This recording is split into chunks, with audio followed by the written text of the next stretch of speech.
Panorama group, जो सोचता है वो करता है। नैतिक नहीं है, जो धार्मिक नहीं है, लेकिन जिसका एकमात्र उद्देश्य है कि अपने जीवन काल में 2047 तक विकसित भारत में एक ऐसा विकसित बिहार बने जिसमें शिक्षा, रोजगार या स्वास्थ्य के लिए किसी को बाहर जाने की आवश्यकता नहीं हो। उसमें बड़ी संख्या में बिहारवासी जुड़ रहे हैं। लाखों की संख्या में हर जिले में आज बिहार के लोग इस अभियान के साथ जुड़े हैं और प्रत्यक्ष रूप से व्हाट्सएप ग्रुप्स में बने चैप्टर्स के माध्यम से 1.5 लाख से अधिक की संख्या में लोग सक्रिय योगदान दे रहे हैं। तो सुखद संकेत है। आने वाले दिसंबर महीने में 1 दिसंबर सासाराम के न्यू फजलगंज स्टेडियम, 8 दिसंबर को छपरा के राजेंद्र स्टेडियम और 22 दिसंबर को दिल्ली के भारत मंडपम में एक नया इतिहास बनेगा, ऐसा हम लोग कामना करते हैं और इसमें सभी को आह्वान भी करते हैं कि इस अभियान के साथ जुड़कर इसको सशक्त करें। धन्यवाद। लेट्स इंस्पायर बिहार अभियान बिहार में एक अत्यंत सशक्त अभियान के रूप में आज स्थापित हो चुका है। लगभग 1.5 लाख लोग प्रत्यक्ष रूप से इस अभियान में व्हाट्सएप ग्रुप्स के माध्यम से अलग अलग चैप्टर्स में जुड़े हैं और लाखों की संख्या में लोग परोक्ष रूप से इस अभियान के साथ जुड़े हैं। 1600 से अधिक कार्यक्रम अभी तक इस अभियान में बिहार के सभी जिलों में, भारत के प्रमुख महानगरों में और विदेशों में भी हुए। हमारा प्रयास है कि बिहार में एक उद्यमिता की व्यापक क्रांति आए, जिसमें हमारे युवा बड़ी संख्या में जब स्टार्टअप्स की ओर, उद्योग की ओर, व्यवसाय की ओर बढ़ें तो उनकी सफलता सुनिश्चित हो सके। ऐसे इकोसिस्टम का निर्माण समाज में सभी को जोड़कर करने का हम लोग प्रयास कर रहे हैं। बिहार के ऐसे सभी लोग जो बिहार के बाहर रहते हैं, सक्षम हैं और एंटरप्रेन्योरशिप में कुछ अच्छा कर चुके हैं, स्थापित हो चुके हैं, ऐसे लोगों को हम लोग जोड़ने का प्रयास कर रहे हैं। इसी प्रयास में निशिकांत सिन्हा जी भी हमारे साथ इस अभियान से जुड़े और ओपी सिंह साहब, मोहन झा जी जो गुजरात से ही हैं, उनका भी सहयोग इसमें मिलता है। जो भी युवा आगे बढ़ते हैं उनको कैसे मार्गदर्शन दे सकें, उनके स्किल्स कैसे अपग्रेड हो सके, शिक्षित कैसे हो सके और इस मॉडल को बिहार में कैसे हम लोग एक एक व्यक्ति के बीच में लोकप्रिय कर सकें। क्योंकि बिहार में युवाओं की संख्या 30 साल से कम लगभग आज 9 करोड़ है। अगले 2 दशकों में यदि बिहार में ही उनके रोजगार के लिए हम लोग प्रयास नहीं करेंगे तो निश्चित है कि 2047 तक जो विकसित भारत की संकल्पना है वो पूर्ण नहीं हो पाएगी। तो बिहार 2047 तक ऐसा बिहार बने जिसमें शिक्षा के लिए, रोजगार के लिए, स्वास्थ्य के लिए किसी व्यक्ति को बाहर जाने की आवश्यकता नहीं हो। इसके लिए जाति, संप्रदाय, लिंग भेद, विचारधाराओं के मतभेद के जो संघर्ष हैं उनसे ऊपर उठकर समाज के हर वर्ग को एकीकृत करते हुए बिहार के विकास में आगे योगदान करने के लिए इस पूरे अभियान के माध्यम से हम लोग प्रयास कर रहे हैं। अभियान के 3 बड़े कार्यक्रम इस दिसंबर महीने में होंगे। पहला कार्यक्रम 1 दिसंबर को है सासाराम के फजलगंज स्टेडियम, जिसमें दक्षिण बिहार के सभी जिलों से लोग आएंगे और जैसा कि आपको याद होगा पिछले साल 10 दिसंबर को बेगूसराय में जीडी कॉलेज में कार्यक्रम हुआ था। 50,000 से अधिक लोग उसमें आए थे। इस कार्यक्रम में भी अनुमान है कि बहुत बड़ी संख्या में लोग भाग लेंगे, जो कार्यक्रम 1 दिसंबर को सासाराम फजलगंज स्टेडियम में है। हमें उम्मीद है कि रोहतास से एक नया इतिहास इस अभियान के लिए बनेगा और बिहार के भविष्य में अपनी भूमिका रोहतास जिला भी निभाएगा। इसी प्रकार से 8 दिसंबर को छपरा में कार्यक्रम है नमस्ते बिहार, चतुर्थ बृहद जनसंवाद, जिसमें उत्तर बिहार के सभी जिलों से बड़ी संख्या में लोगों के आने की संभावना है और इसके लिए सभी ब्लॉक्स में, छपरा के सभी ब्लॉक में रोहतास की तैयारी चल रही है। दिल्ली में एक बड़ा महत्वपूर्ण कार्यक्रम है। पिछले 3 वर्षों से लगातार हम लोग NDMC कन्वेंशन सेंटर में बिहार उद्यमिता सम्मेलन, बिहार संवाद और बिहार एट 2047 विजन कॉन्क्लेव का आयोजन कर रहे थे। इस बार उसको एक बड़े रूप में भारत मंडपम में दिल्ली में जो बिहार के लोग रहते हैं और मुख्य रूप से वैसे लोग जो आज अपनी कंपनी स्थापित कर चुके हैं, उद्यमिता को बढ़ावा बिहार में देना चाहते हैं, उनको जोड़कर बिहार एट 27 विजन कॉन्क्लेव का 2nd सीजन हम लोग आयोजित करने जा रहे हैं। तो इन सभी कार्यक्रमों में हम यही चाहेंगे कि बिहार के सभी लोग बड़ी संख्या में न केवल भाग लें, अभियान के उद्देश्यों को समझें और बिहार में एक रेवोल्यूशन ऑफ एंटरप्रेन्योरशिप, जिसकी बहुत नितांत आवश्यकता है रोजगार के सृजन के लिए, इसमें कैसे हम अपने युवाओं को प्रेरित कर सकते हैं और कैसे ऐसे एक इकोसिस्टम का निर्माण कर सकते हैं, उसमें हर व्यक्ति की क्या भूमिका हो सकती है, इस पर हम लोग चिंतन करें, मंथन करें। तो इसके लिए सभी से मैं आपके माध्यम से अपील करना चाहता हूँ, लोग इसमें जुड़े। आज लगभग 1.5 लाख लोग प्रत्यक्ष रूप में, सीधे रूप में जुड़े हैं। लेकिन हमारा प्रयास है कि 2028 तक बिहार के हर पंचायत में लेट्स इंस्पायर बिहार के चैप्टर्स स्थापित हो जाएं और 2028 तक हर जिले में कम से कम 5 स्टार्टअप ऐसे इस अभियान के माध्यम से स्थापित हो जाए जिसमें कम से कम 100 लोगों को रोजगार मिलता हो। इसी प्रयास में हम लोग दिन रात लगे हैं। शिक्षा, समता, उद्यमिता मंत्र है। मैं चाहूँगा मेरे बाद और लोग भी आपको अपने इस अभियान में किस प्रकार से हम लोग लोगों को जोड़ रहे हैं, क्या दृष्टिकोण है और बताएंगे। निशिकांत जी फेयर एसोसिएशन के नेशनल प्रेसिडेंट है और पूरे भारत में जितने प्राइवेट स्कूल्स हैं उसका एक बड़ा नेटवर्क अभी एसोसिएशन से जुड़ा है। लेट्स इंस्पायर बिहार इस कैंपेन के साथ प्राइवेट स्कूल्स एसोसिएशन का भी निश्चित रूप से हर जिले में सहयोग मिल रहा है और सभी स्कूल्स भी इस रूप में अभियान के साथ सैयद शमाल अहमद जी के मार्गदर्शन में जुड़े हैं। ओपी सिंह साहब BIA के वाइस प्रेसिडेंट रहे हैं और अभी गैस मैन्युफैक्चरर्स एसोसिएशन के प्रेसिडेंट के रूप में कार्य कर रहे हैं। लेट्स इंस्पायर बिहार का एंटरप्रेन्योरशिप सेल के एडवाइजर, चीफ एडवाइजर के रूप में कार्य कर रहे हैं। Wing commander UK Tripathi ji मेरे दाहिने तरफ हैं और हमारे एक्स सर्विसमैन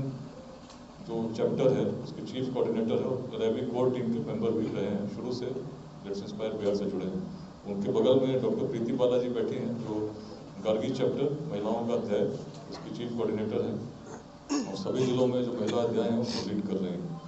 उनके बगल में अनूप जी हैं जो हमारे मीडिया कोऑर्डिनेटर हैं और आपके माध्यम से मीडिया सबसे जुड़े रहते हैं। उनके बगल सुभाष जी हैं जो वैसे नवादा के रहने वाले हैं लेकिन दिल्ली NCR की कोर टीम से जुड़े हैं और बिहार एट 2047 जो हमारा भारत मंडपम में कार्यक्रम होगा उसमें एक इनकी महत्वपूर्ण जवाबदेही रहेगी। इधर सतीश गांधी जी हम लोग की कोर टीम में चीफ कोऑर्डिनेटर हैं और शुरू के दिनों से ही इस कैंपेन से जुड़े रहे हैं। इस समय में बिहार को एक विकसित राज्य कैसे बनाया और हमारे आदरणीय विकास बेहरौर सर, हमारे बड़े भाई, इन्होंने अपने जीवन काल में एक सपना देखा है कि अपने जीवन काल में जिस राज्य में मैं पैदा हुआ उस राज्य को एक विकसित राज्य कैसे बनाएं। और ये सोच विकास बेहरौर सर के पास आज से 3 साल 4 साल पहले 2021 में मेरे ख्याल से आई थी और यही सोच इनके ध्यान में आने के बाद इन्होंने लेट्स इंस्पायर बिहार नाम के संस्था को आगे जन्म दिया। और इस संस्था का जो उद्देश्य है, जो मिशन है, जो विजन है वो बहुत क्लियर और क्रिस्टल है कि आने वाले समय में अपने बिहार राज्य को एक विकसित राज्य कैसे बनाऊं, खासकर शिक्षा के क्षेत्र में, खासकर एम्प्लॉयमेंट के क्षेत्र में और खासकर बिजनेस उद्यमिता के क्षेत्र में। और मैं भी ऐसा मानता हूं कि किसी भी राज्य को अगर विकसित राज्य बनाना है तो उसकी जो नींव होती है वो 3 E पे निर्भर करती है। पहला जो ये होती है E फॉर एजुकेशन, कि किसी भी राज्य या किसी भी सोसाइटी को या किसी भी कंट्री को मजबूत करना हो तो शिक्षा का मजबूत होना बहुत ही जरूरी है। क्योंकि जो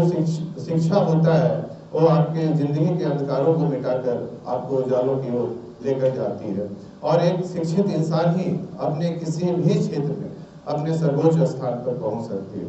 तो पहला तो हमारा एजुकेशन को मजबूत करना बहुत जरूरी है और दूसरा जो हमारा है नींव वो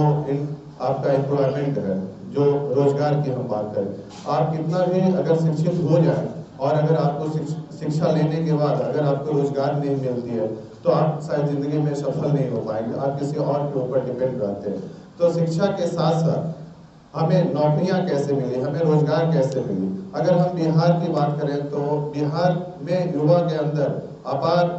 प्रतिभा है, साहस है, पर अब जरूरत है, अब यह समय है कि हम अपने युवा को सही मार्गदर्शन करें, सही गाइड करें, ताकि आने वाले समय में हम मैक्सिमम लोगों को बेरोजगारी से दूर कैसे करें। अगर हम बात करें तो एजुकेशन बिहार में अच्छी खासी है, हर लड़का हर युवा यहाँ पे आपको ग्रेजुएट मिलेगा, PG किया हुआ मिलेगा, पर अपने कौशल कम होने की वजह से, स्किल कम होने की वजह से वो नौकरियां नहीं ले पाते। अगर वही हम बिहार की अपने बच्चे की बात करें, अपने स्टूडेंट की बात करें, तो जब वो दिल्ली जाते हैं, मुंबई जाते हैं, ग्रेजुएट किए होते हैं, PG किए होते हैं, लेकिन वहाँ पे उनको 10,000 की नौकरियां नहीं मिलती। इसकी जो मेन वजह है, ये हमें समझने की जरूरत है कि इतना पढ़े लिखे होने के बावजूद भी हमारे बिहारी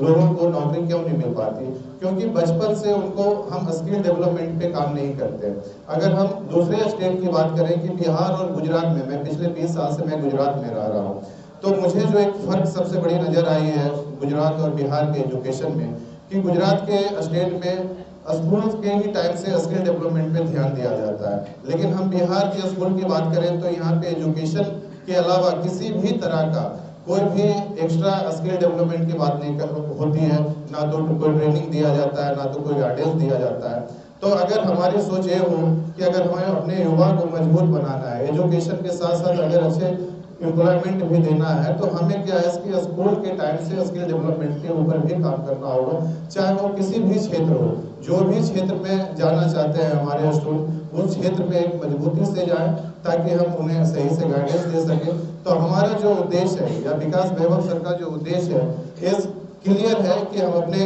युवा को, हम अपने स्टूडेंट को स्किल डेवलपमेंट के ऊपर कैसे काम करें ताकि आने वाले समय में हमारे जितने भी युवा लोग हैं वो कोई भी बेरोजगार ना रहे और मैक्सिमम से मैक्सिमम उनको नौकरियां मिले। तो दूसरा जो है एम्प्लॉयमेंट, और तीसरा जो निर्भर करती है किसी भी राज्य को विकसित राज्य बनाने में, वो एंटरप्रेन्योरशिप, उद्यमिता। आज आपने देखा है कि आज इतना पलायन क्यों हो रहा है बिहार में, इसलिए हो रहा है क्योंकि यहाँ पे बिजनेस की बहुत सारी कमियां हैं। यहाँ पे कोई भी बड़ी कंपनी नहीं आ रही है, बड़ी कंपनी की तो बात दूर है, यहाँ पे छोटी छोटी कंपनियां भी नहीं आ रही है, स्मॉल इंडस्ट्री भी नहीं आ रही है। और जो भी यहाँ से लोग बाहर गए हैं जो बिजनेस कर रहे हैं वो बिहार में आना नहीं चाह रहे हैं। इसलिए नहीं आना चाह रहे हैं क्योंकि यहाँ पे वो फैसिलिटी नहीं मिल पा रहा है, वहाँ पे यहाँ पे सही गाइडेंस नहीं मिल पा रहा है। तो जितने भी हमारे जैसे जो युवा हैं जो बाहर में अपना बिजनेस कर रहे हैं, बरसों से बिजनेस कर रहे हैं, अगर हर कोई युवा अपने बिहार को विकसित करने के लिए चाहे तो जितने जो भी हमें अपनी जिंदगी में अपना एक्सपीरियंस मिला है कि एक बिजनेस को बिहार में कैसे सेटअप करें। यहाँ पे क्या है कि किसी भी संस्थान की कमी नहीं है, हर तरह का यहाँ पे रिसोर्सेज अवेलेबल है, पर जरूरत है कि हमें इसका इनिशिएटिव लेने का। जरूरी नहीं है कि हम यहाँ पे पहले बड़ी बड़ी फैक्ट्रियाँ डालें। हम अगर हर जिला की बात करें बिहार में, तो हर जिला में बिहार में कोई ना कोई ऐसा प्रोडक्ट है जो कि हम बिहार से दूसरी जगह सप्लाई कर रहे हैं और वो कम रेटों में सप्लाई कर रहे हैं। और जैसे खगड़िया की बात कर रहे हैं तो वहाँ पे भुट्टा बहुत होता है, मुजफ्फरपुर अगर हम बात करें तो वहाँ लीची बहुत होता है, बहुत सारे जिला ऐसे हैं जहाँ पे आम की खेती बहुत होती है, पर हम कम रेटों में हम आगे दूसरे स्टेट को दे रहे हैं या कंट्री के बाहर दे रहे हैं। अगर वही चीज हम हर जिला में छोटे छोटे ही आने वाले समय में बिहार को एक विकसित राज्य बनाने के लिए हमें एजुकेशन पे काम करने की जरूरत है, हमें एम्प्लॉयमेंट पे काम करने की जरूरत है और हमें एंटरप्रेन्योरशिप पे काम करने की जरूरत है, ताकि जो सर का जो मिशन है और विजन है कि 2047 तक हम बिहार को एक विकसित राज्य बनाएं। इसके लिए मैं सभी युवाओं को, क्योंकि ये सिर्फ बिहार की जो विकास करने की जो विजन है या जो मिशन है वो सिर्फ विकास वैभव सर की लड़ाई नहीं है, ये हम सभी युवा की लड़ाई है। और हम बिहार के सभी युवा से ये अनुरोध करते हैं कि आने वाले समय में लेट्स इंस्पायर बिहार में मैक्सिमम से मैक्सिमम युवा लोग जुड़े, ताकि हमारा जो लेट्स इंस्पायर बिहार का जो मिशन है, विजन है, हम सब मिलके आगे इसको एक मजबूती से आगे लेके बढ़े और आने वाले समय में जो हम लोगों का सपना है, जो हमारे सभी बिहार के युवा का जो सपना है कि आने वाले समय में बिहार एक विकसित राज्य बने, उसके लिए हम लोग कदम से कदम आगे बढ़ाएं। जैसे ही मैं गुजरात में पिछले 20 साल से रह रहा हूँ, जैसे ही मुझे लेट्स इंस्पायर बिहार के बारे में पता चला, विकास वैभव सर का एक सपना है कि अपने राज्य को विकसित राज्य बनाना है, तो मैंने बिना सोचे समझे विकास सर वैभव सर को मैं सामने से फोन किया और बोला कि सर ये बहुत गर्व की बात है कि आप इतने अपने बिजी लाइफ में होते हुए भी, एक चैलेंजिंग जॉब करते हुए भी बिहार को विकसित करने का आपने सपना देखा है। तो आपके सपना को पूरा करने के लिए हम भी आपके साथ कदम कदम से बढ़ाने के लिए तैयार हैं और हम सभी लोग आपके सपने को पूरा करेंगे।